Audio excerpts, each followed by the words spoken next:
পৰ্বতজোৰা Jal Jeevan mission আঁচনিৰ নামত অভিযন্তা ঠিকাদাৰৰ লুণ্ঠনৰাজ পাইপলাইন আনকি পাইপ সংযোগ দিয়াৰ নামত ৰাস্তাৰ কাষত দ গাঁতৰ সৃষ্টি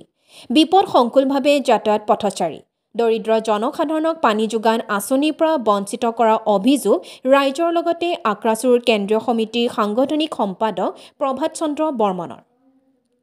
শেহতীয়াকৈ অসম চৰকাৰৰ অভিলাষী আঁচনি হৰ ঘৰ জল হৰ ঘৰ নল ইত্যাদি শ্লোগান ডাঙৰ ডাঙৰ বেনাৰেৰে প্ৰচাৰ অভিযান তীব্ৰতৰ কৰি থকাৰ সময়তে বিটিআৰ কোকৰাঝাৰ পৰ্বতজোৰা মহকুমাৰ জালাবিলা ভিচিডিচিৰ ফালাকাটা দ্বিতীয় খণ্ড গাঁৱৰ জলজীৱন মিছন আঁচনিৰ অধীনত চলি থকা বিশুদ্ধ খোৱা পানী যোগান আঁচনিত ঠিকাদাৰৰ লুণ্ঠনৰাজৰ সীমা চেৰাই উপক্ৰম হৈছে উল্লেখ্য যে গোখাইগাঁও জনস্বাস্থ্য কাৰিকৰী বিভাগৰ বিষয়া অভিযন্তাই নিজৰ খেৱাল খুচিমতে পানীৰ পাইপ লাইনৰ সংযোগ বিচ্ছিন্ন কৰি ঠায়ে ঠায়ে দগাঁতৰ সৃষ্টি কৰাৰ লগতে একাংশ ৰাইজক জলজীৱন আঁচনিৰ পৰা বঞ্চিত কৰা গুৰুতৰ অভিযোগ উত্থাপিত হৈছে মাজে মাজে পানীৰ পাইপ ফাটি জহি খহি যোৱাৰ উপৰিও পানীৰ যোগান টেংকিৰ ওপৰত প্ৰচুৰ ফাট মেলাও পৰিলক্ষিত হৈছে news desk report all Assam news 30 নমস্কাৰ মোৰ নাম প্ৰভাত বৰ্মন মই এইখন ফালাকাটাৰে বাসিন্দা আৰু এই জেজেএমৰ মই নিজে সম্পাদক আজি বিশেষ কাৰণত আপোনালোকক মাতিবলগীয়া হৈছে যে আমি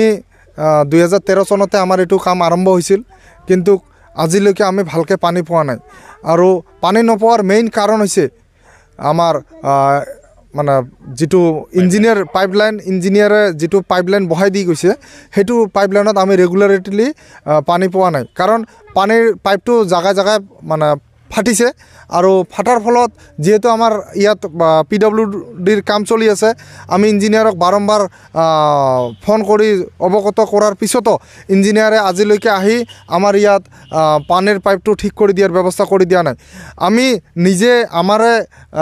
গাঁৱৰ আমাৰে ভাইক এজনক ইয়াতে কামটো কৰিবৰ কাৰণে ৰেগুলাৰিটিলি কামটো কৰিবৰ কাৰণে তাক দিছোঁ তেওঁ ৰেগুলাৰ পানী দিয়াৰ ব্যৱস্থা কৰিছিল যেতিয়া পাইপটো ঠিকে আছিল কিন্তু এতিয়া তেওঁ পানী দিব নোৱাৰে কাৰণ যদি পানী দিয়ে পানীটো মানে ফাটি বেলেগ ফালে দি পানী আমাৰ ঘৰত নাপায় পানীটো বেলেগ ফালে দি ওলাই যায় কিন্তু এইটো আজিলৈকে ইঞ্জিনিয়াৰক তেওঁ মাতিছে আমিও মাতিছোঁ বহুত ৰাইজেও ফোন কৰিছে কিন্তু ইঞ্জিনিয়াৰে আমাক কোনো ধৰণৰ সুফল বা আগবাঢ়ি আহি আমাক এতিয়ালৈকে দেখুৱাই দিয়া নাই 13 বছৰত আমাক কিমান দিন পানী দিছিল 13 বছৰত ধৰক যোৱা 3 মাহৰ পৰাহে পানী দিছিল 3 মাহৰ পৰা পানী দি আছিল কিন্তু যেতিয়া মোটামুটি ধৰক 1.5 মাহৰ পৰা আমি পানী পোৱা নাই 1 মাহ 45 দিনমান ৰেগুলাৰ বেচিছত পানী পাইছোঁ তাৰপিছত আকৌ পাইপ ফুটিল মানে ইঞ্জিনিয়াৰজনৰ হেমাহিত মানে এই কামটো আগত এজন যেটো এছডিও আছিল তেওঁ আৰু তেওঁৰ নেতৃত্বত কামটো আৰম্ভ হৈছিল মই আজি আপোনালোকক সন্মুখত মানে অতি দুৰ্ভাগ্যজনকভাৱে ক'ব লগা হৈছে এইটো প্ৰায় 1,50,00,000 টকাৰ কাম য'ত নেকি আমাৰ ঘৰ আছে কানেকশ্যন দিছে মাত্ৰ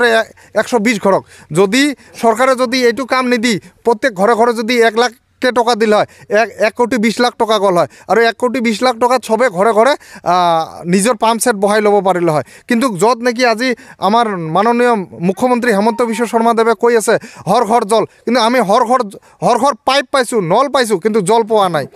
আৰু এইটো জল নোপোৱাৰ মুখ্য দায়িত্ব কাৰণ আমি আমাৰ মুখ্যমন্ত্ৰীক